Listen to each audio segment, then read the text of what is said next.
Guided by voices of youth, the General Synod of the United Church of Christ enthusiastically passed a resolution of witness, urging the recognition of gun violence as a public health emergency, deserving of federal funding for scientific research. We welcome two of those voices who attended the denomination's biannual meeting in Baltimore last summer.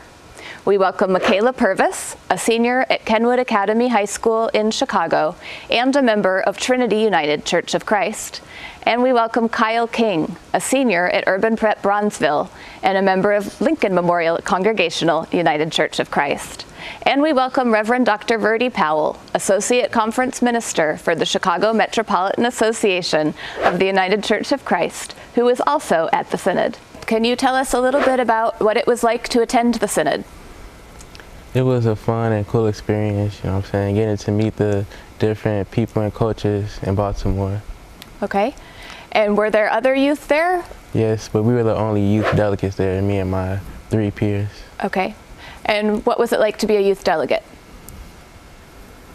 It was very interesting. It was actually cool that we had a voice, like, to vote on the resolutions, but it was hard to actually, pay attention and put forth our full effort.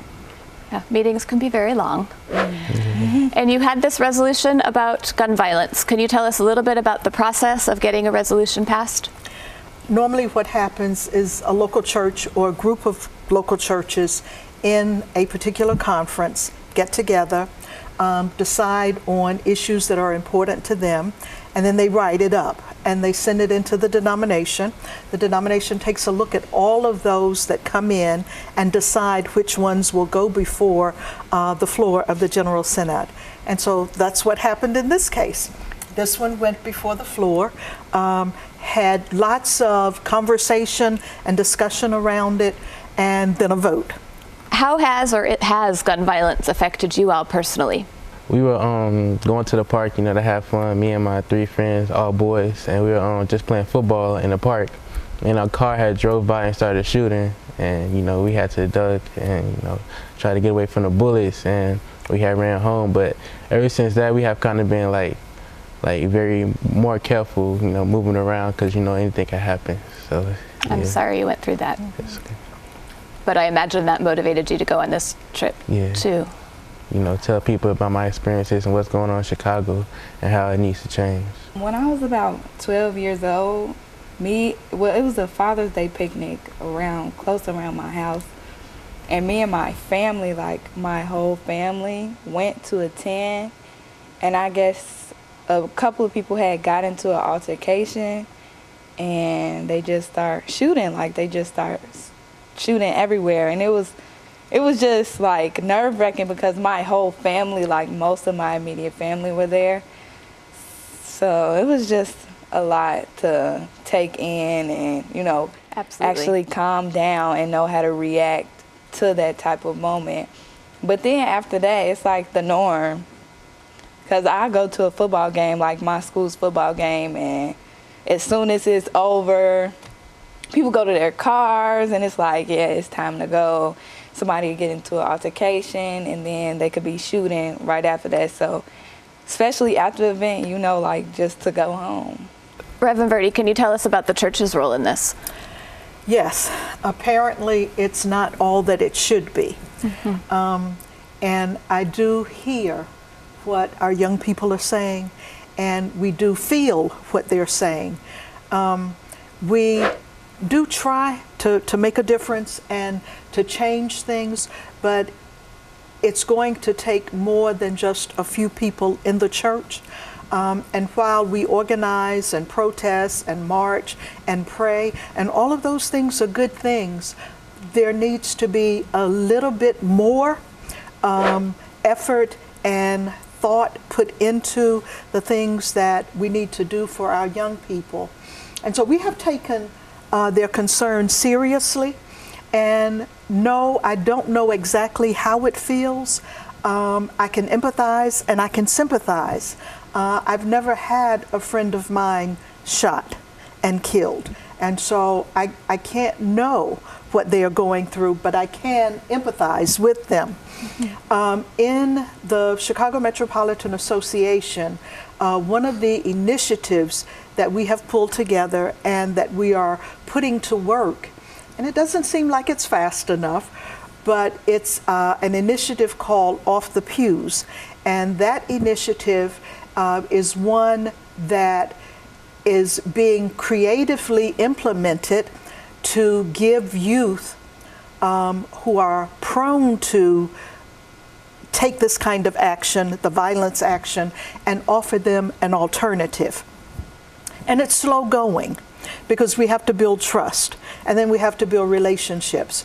And not all young people are in the habit of trusting easily. And so it's very slow going, but we have managed to gather some youth. And this initiative that we are offering is for youth in all of the communities that the association encompasses, churched as well as unchurched. That was my next question. Okay. Yes, and so we're not just saying this is for our church youth, Great. because a lot of them already have the alternative and are already working towards the alternative. And so we're offering and opening it up to all youth in our communities. And we're hoping that as time goes by, we will see a difference. Okay. Okay. I'm glad to hear that. Yes. Violence is not just now starting. It's been going on since, you all were young. Of course, it's worse now, but it's a system, okay? And you know how, Donald Trump is president and all this politics and stuff that's going on. It's set up for me and my black brothers to go to jail. 1 out of 4, it's statistically proven that 1 out of 4 of us is going to be put in jail. And we could protest and we could walk around and say stop the violence, but it's a system, so therefore, like, they already set it up for us to fail. Basically, when people go to jail and they get felonies, you can't get a job. So it's set up when you get out of jail, the only place you can go is back to jail. Because what are you going to do when you get out of jail? You can't get a job, you can't support your family, so where are you going to go? You're going to go to the streets. Mm-hmm. That's the only way you're going to get money. And a lot of people, it's hard for them to work for their money. They want fast money. Mm-hmm. So I have to get this money right now at the end of the week so I can pay my bills. Mm-hmm. And so eat. And I have to go to the streets, which causes violence. Then violence causes incarcerations. is there anything that gives you hope?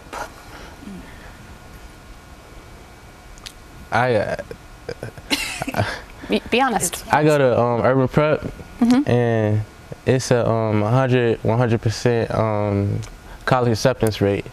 So the most I can do is with me and my group of friends is I can tell them, try to lead them in the right path, because they're already in the right path. I only got friends that, don't do nothing with their lives, but the most I can do is watch out for me and my friends and, make sure that we're on the right path so we can be something great and have a good impact on the world, and then we can start changing things. But right now, while Trump's in office, I don't know. I would say you're doing more than just speaking with your friends by being honest and frank with us too. So thank you for that. I feel like what really gives me hope is school and education. Okay. Because if I feel like if I don't have the education, what can I do? So if I get the education and get all of these things behind my name and I come back, then I could really make an impact. Because what can I do? They're like, oh, she doesn't know anything. She don't have a doctorate or a master's or a bachelor's. She don't know nothing. If I come back and I put forth all of the things that I've learned, because I'm trying to be a political science major. So if I come back and I put forth all the things that I've learned to help my community, I feel like what really gives me hope is looking towards a brighter future, and that's really college. That's what my school focuses on, college. Like, our motto is college is our mission. Like, that's what my school focuses on. So that's really what gives us hope, is a brighter future. Okay. Thank you. Thank you to Michaela and Kyle and Reverend Dr. Verdi for being here today. I'm Polly Toner for Different Drummers and the Greater Chicago Broadcast Ministries. Keep the faith.